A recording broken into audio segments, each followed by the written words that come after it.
Il n'a ni beauté, ni éclat pour attirer nos regards, ni rien dans son aspect qui peut nous le faire aimer. Il était méprisé et abandonné des hommes, homme de douleur, connaissant la souffrance. Un objet à la vue duquel on se couvre le visage. Ésaïe 53, 1, 4. Qui a cru à notre prédication? Qui a cru à ce que nous avons entendu? À qui le bras de l'Éternel s'est-il révélé?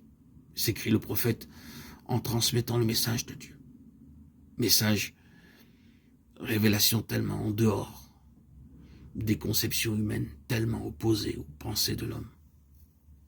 Qu'Ésaïe se demande pour qui, pour quel temps il prophétise. Les prophètes, les voyants, lorsqu'ils annonçaient à l'avance les souffrances du Christ et la gloire qui suivrait, 1 Pierre 1, 11, 12, savaient que leur ministère s'accomplissait en faveur des générations futures, pour celles qui entendraient retentir le message de la croix. Et l'apôtre Pierre nous dit que ce fut l'Esprit du Christ lui-même qui inspira les prophètes et annonça à l'avance ses souffrances. Ésaïe prévoit l'étonnement, les doutes qui s'élèveront dans les cœurs des hommes. À lui de son message, qui a cru à notre prédication? À qui le Seigneur s'est-il révélé, s'écrit-il, alors qu'il décrit un Christ sans apparence, croissant devant l'Éternel comme un rejeton, comme un faible arbrisseau hors d'une terre desséchée. Et cependant, qu'ils étaient précieux aux yeux de Dieu, ce faible arbrisseau, cette branche qui porterait du fruit. Ésaïe 11, 1.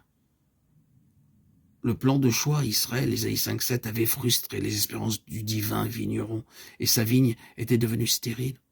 Le Christ était le rameau sortant du tronc d'Isaïe, le rejeton naissant de ses racines, qui porterait le fruit attendu. Bien qu'aux yeux des hommes, il n'eût en lui quoi que ce soit pour le faire aimer ou désirer. Lui, le précieux rejeton, lui, le bien-aimé du Père. Il serait le méprisé des hommes, un homme de douleur, connaissant la souffrance.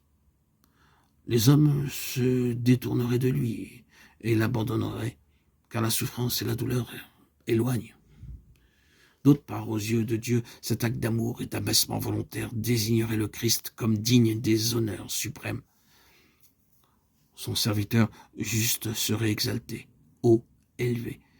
Mais aux yeux des hommes, il serait un sujet d'étonnement dont on se détournerait, tant son visage est défait, méconnaissable, tant son aspect diffère de celui des autres hommes. Ésaïe 53, 13, 14.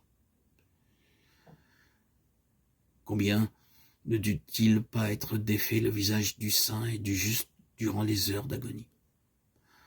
L'agonie en Gethsémane et l'agonie du supplice. Combien douloureux le visage ensanglanté sous la couronne d'épines. Ô amour insondable, que n'as-tu pas souffert pour moi?